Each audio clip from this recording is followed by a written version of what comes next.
Quarta-feira é dia de Capital Sustentável com o nosso notável especialista em sustentabilidade, Carlo Pereira. Hoje a gente vai conversar sobre a COP30, marcada para novembro em Belém. Há pouco mais de 3 meses da Conferência do Clima, a infraestrutura e capacidade de hospedagem na capital paraense estão no centro do debate, com uma repercussão até internacional. Carlo, boa noite para você. Obrigada por estar aqui mais uma vez para falar desse assunto que eu estava te falando. Nós tínhamos, de fato, que conversar sobre isso. A gente já tem notícia de que o presidente da Áustria falou que não vai para a COP30. O que a gente está vendo são preços exorbitantes, vexaminosos, na minha opinião, de hospedagem em Belém durante a COP30. Há, de fato, risco de não ser em Belém, apesar da gente já ter visto o embaixador André Corrêa do Lago dizendo que será lá. Mas existe essa possibilidade? Está realmente em risco? Cris, boa noite. Uma alegria estar aqui. E nesse meio, de falar tanto de tarifaço, clima pesado, fico feliz em vir falar de um tema tão leve quanto hospedagem. Nem tanto, né? Poderia ser, deveria ser, só que não, diante dos preços. Oi, Cris, concordo com você, Assim, é vergonhoso o que está acontecendo, mas respondendo diretamente a tua pergunta, Fica em Belém, não fica em Belém? Se fica tudo em Belém, eu acho que fica tudo, Por tudo eu quero dizer o quê? As negociações das 2 semanas, mais a conferência dos líderes, então, que anteciparam.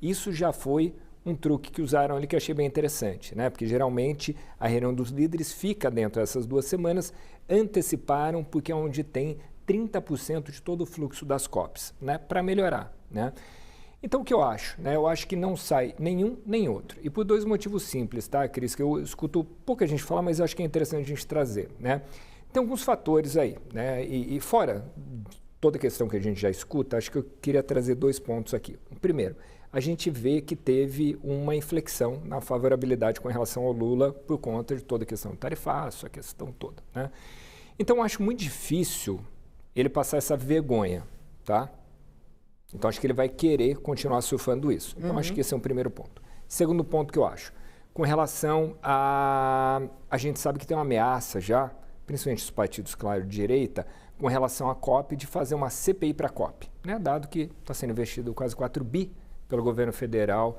ali em Belém, principalmente uma crítica maior com relação a Itaipu, Porque Itaipu, por conta de localização, eu entendo todos os argumentos, mas tem-se uma crítica muito grande com relação a isso. Eu acho que para o governo federal agora virar e falar, olha, vocês tinham razão, não dava para fazer lá, vamos mudar. Depois de ter investido tudo isso, eu acho que é contratar uma crise muito grande. Então, por isso... Há 3 meses do evento, há 3 meses, muito próximo. Com relação assim, a jogar 3 meses, mas jogar alguma parte para Rio, para São Paulo, alguma coisa nesse sentido, eu acho que até daria para fazê-lo, Mas, de novo, acho que principalmente por esses 2 fatores que eu comentei, eu tenho por convicção que não sai de lá. E como você bem comentou, a gente vem o embaixador André Corrêa do Lago, enfim, Ana Tônia, o próprio Lula, falando que não sai de lá. Então, acho que não sai nem uma parte nem outra. Como é que o setor privado está vendo essa situação?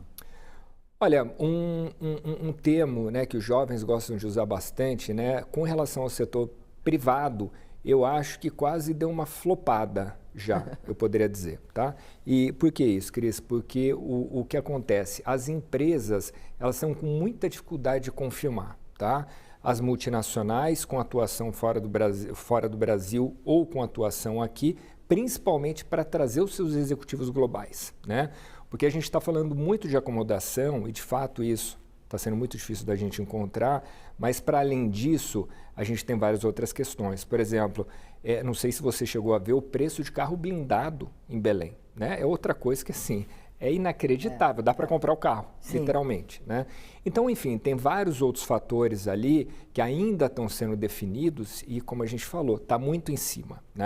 Então, por isso, eu sinto que, sim, que o setor privado está desacelerando. Boa parte dos eventos que acontecem ao longo da COP, os grandes eventos de setor privado, já estão sendo confirmados, já foram confirmados já faz um bom tempo no Rio e em São Paulo.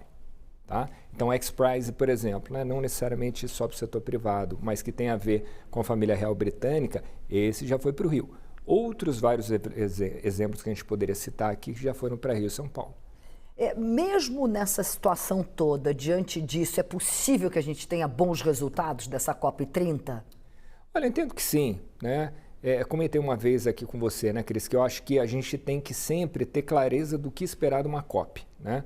Porque assim, toda COP pode ser, né, existem as COPs intermediárias e as principais. Sim. O Brasil vai ser uma COP principal 10 anos depois de Paris e pela toda a estrutura das negociações, o que a gente espera do Brasil é que os países tragam, esse é o principal ponto, a gente nunca pode esquecer disso, que os países tragam o que a gente chama de NDC, contribuições nacionalmente determinadas. Seriam o quê? As metas que os países vão se comprometer com relação à redução de emissões, né? E também com relação ao financiamento, etc. Né?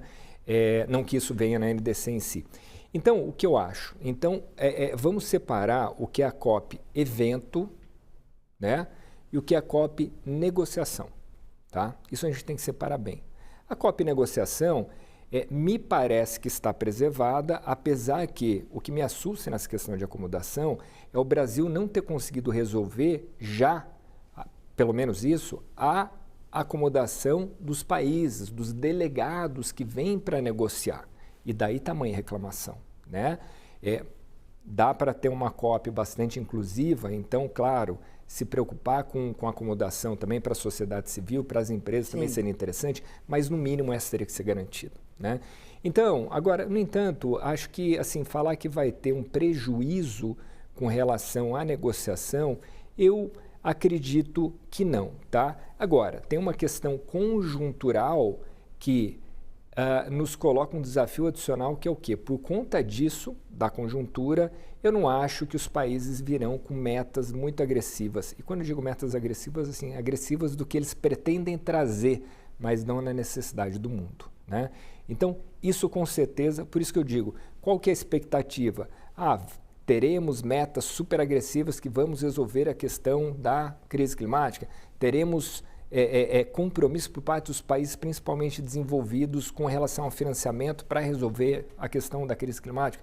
A gente não vai ter, não. Isso é um fato, tá? Agora, se a gente vai conseguir andar razoavelmente com relação a esses dois pontos, né? Aí eu não sei, isso que a gente vai ter que ver. Aguardemos até novembro, tomara que as coisas se acalmem até lá, que alguma coisa seja feita para resolver essa questão da hospedagem, né? Que o mundo inteiro fala disso. É isso. Obrigada, Carlo. Até quarta que vem.